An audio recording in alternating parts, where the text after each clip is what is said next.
this level of violence that we're experiencing diminishes our value of that safety element in our community. That violence the Kent County Sheriff is talking about is youth crime. Today, Fox 17 is launching a brand new initiative. It's called A Path Forward. It's really been about a year in the making. We've been talking to community leaders, nonprofits, businesses, leaders at Fox 17 and myself have been sitting in on these roundtable discussions. So we know that there is work to be done. We know that there's a problem. We share the headlines with you every day.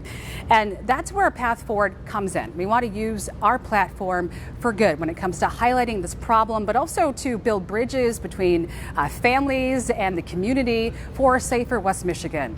Part of those discussions have included the prosecutor, sheriffs, law enforcement, and we spoke quite a bit with Kent County Sheriff Michelle LaJoy Young, who says that this rise in crime impacts the community's overall sense of safety, especially with the 200% increase in the number of car thefts. That crime is often a gateway to other crimes and violence. Often gun violence is related to these car thefts and sometimes unrelated to the car thefts. Often all dealing with very young perpetrators. Like when I say young, juveniles. They are 14, 15, 16, 17 years old and participating in very, very dangerous acts. A Path Forward will look at all types of crimes, how they can lead to violence, and the potential lasting impact on those involved, especially, as the sheriff says, on our young people.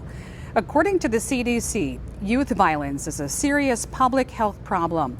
It is the third leading cause of death for young people, ages 10 to 24, and it is the leading cause of death for African American youth. What's more, we know that youth violence disproportionately impacts communities of color, increasing the risk for behavioral and mental health difficulties. That can include future violence perpetration and victimization, along with substance abuse, depression, academic difficulties, and suicide. But there are strategies that have been laid out by the CDC that can help to prevent youth violence. Those are promoting family environments that support healthy development, providing quality education early on, strengthening life skills, connecting kids and teens to caring adults and activities, creating protective community environments, and intervening to lessen harms and prevent future risk. We are live here at the Boys and Girls Club in Grand Rapids, of course, an organization that's helping to connect these youth with supportive adults, as I just mentioned. And joining me now, I have Don Ward with the Boys and Girls Club. Thank you so much for being here. As we launch A Path Forward, we know that organizations like the Boys and Girls Club are vital to helping young people have something to do and a place to have those supportive adults. What exactly happens here? A regular day looks like most kids get here about 3 o'clock and they start to trickle in. Our youngest cadets, which is from 6 to 8 years old, they get homework done in sessions inside of our learning center. We provide meals and snacks. And more than anything, this is just a place where they know they can come hang, chill, have a good time, but also we can address serious issues. We have several programs like Passport to Manhood, which is going to be starting when we reopen on the 7th. And those things particularly address some of the issues with our younger men, our intermediates, and our teens, because we understand the pressure that they face going out into the world. So we don't want them to have that here, but we want them to know that they're supported and loved in any concerns that they would have. And again, with families, I always tell parents, this is a partnership between you and I, thus the community.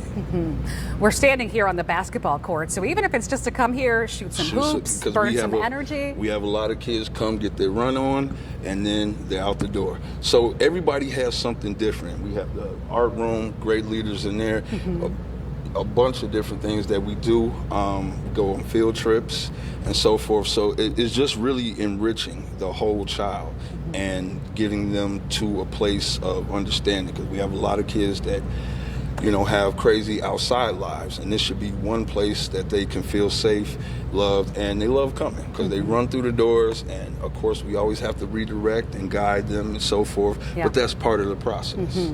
So I love that, that this is a safe space, but with the rise in crimes involving young people and guns, are you hearing them be affected by that when they come here? Yes, because the conversations have changed over the past couple of weeks with the incidences being so close to home for some of them. And then others, they don't show it outwardly.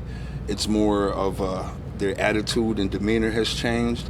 And then when you talk to them and pull in, then they kind of let you know, like we said first time, they really are children and they want someone to care for them, and they get scared by the same things that adults do too. So. We spoke briefly with the mother that's been connected with Boys and Girls Club for 15 years, talking about the positive impact that the organization has had. But for families watching that want to get connected, how can they do that? All you have to do is go to bgca.org, and you can find all the information you need in your area. We have 3 locations here in town. This is the southeast side, but any information that you need would be right there. Okay. Don Ward with Boys and Girls Club, we certainly appreciate it. And as I mentioned last hour, we look forward to working with you on this Path Forward initiative. We know there's a lot of work to be done, Josh, and a lot of stories to share out there. So if you're watching and there's a person or a program or a group that we need to know about that we should be covering, let's connect. The email is right there on your screen. You can also head to our website by scanning the QR code that you see there. And you can see all of our Path Forward stories so far by heading to our website. We also have a dedicated section there, a resource guide to connect families with some of these resources like the Boys and Girls Club.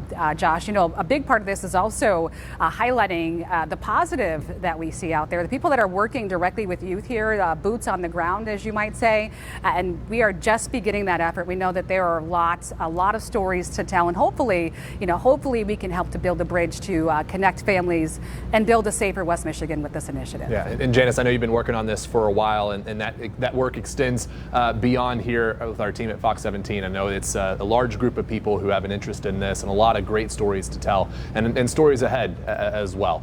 And we'll see you again later on in the newscast. Janice, thank you.